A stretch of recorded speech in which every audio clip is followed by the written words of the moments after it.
അമ്മയ്ക്ക് ഒരു സമയം, എത്ര തിരക്കുണ്ടെങ്കിലും അമ്മയ്ക്ക് കൊടുക്കേണ്ട ഒരു സമയമുണ്ട്. മാതാപിതാക്കൾക്ക് മക്കൾ കൊടുക്കേണ്ട ഒരു സമയമുണ്ട്. ആ സമയം തീർച്ചയായും ഓർമ്മിപ്പിക്കുന്നത് വളരെ നല്ലതാണ്. മാതാപിതാക്കന്മാർക്ക് മക്കൾ കൊടുക്കേണ്ട സമയം അവര് കാത്തിരിപ്പുണ്ട്.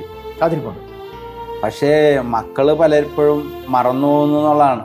എന്നാൽ അവർക്ക് ചോദിച്ച് മേടിക്കാൻ പറ്റൂല. അത് നമുക്ക് മാത്രം കിട്ടുന്ന ഒരു സിദ്ധിയാണ് കുരിശുവര കഴിഞ്ഞ് മക്കളെല്ലാവരും ഉമ്മ തരിക എന്നുള്ളത്. ശരിക്കും ആ ഉമ്മ കാത്തിരിക്കുന്ന മാതാപിതാക്കളുണ്ട് ഇല്ലേ പിതാവേ? തീർച്ചയായും. അതായത് ഈ ഉമ്മയാണ് അല്ലെങ്കിൽ സ്തുതിയാണ് അതൊരു സ്ഥലത്തനുസരിച്ച് മാറിയിരിക്കുന്നതാണ്. എൻ്റെ വീട്ടിൽ മുൻപ് എല്ലാവരും മാതാപിതാക്കന്മാർക്ക് പ്രാർത്ഥന ചെയ്യുമ്പോൾ സ്തുതി കൊടുക്കും. ഇപ്പോഴായ പിന്നെ ഞാനും എൻ്റെ അമ്മച്ചിക്ക് ഉമ്മയാണ് കൊടുക്കണം. കൂടുതൽ പ്രകടമായിട്ടും അവർക്ക് ഫീൽ ചെയ്യാൻ വേണ്ടി ഞാനും അമ്മച്ചിനെ ആശ്ലേഷിക്കുകയാണ് ചെയ്യുന്നത്. അതൊക്കെ അമ്മമാരെയൊക്കെ സംബന്ധിച്ചിടത്തോളം നമ്മൾ മരുന്ന് പോലെ തന്നെ അവർക്ക് ശക്തിയാണ്. എന്താ വെച്ച് കഴിഞ്ഞാൽ ഈ പ്രായമോ എന്തെങ്കിലുമൊക്കെ മരുന്ന് കഴിക്കണ്ടാവും. പക്ഷേ ഈ മക്കളുടെ സ്നേഹം ഉണ്ടെങ്കിൽ അവർക്ക് ചില മരുന്നൊക്കെ ഒഴിവാക്കി സന്തോഷമായിട്ട് ജീവിക്കാനായിട്ട് പറ്റും എന്നുള്ളതാണ് എൻ്റെ ഒരു അഭിപ്രായം.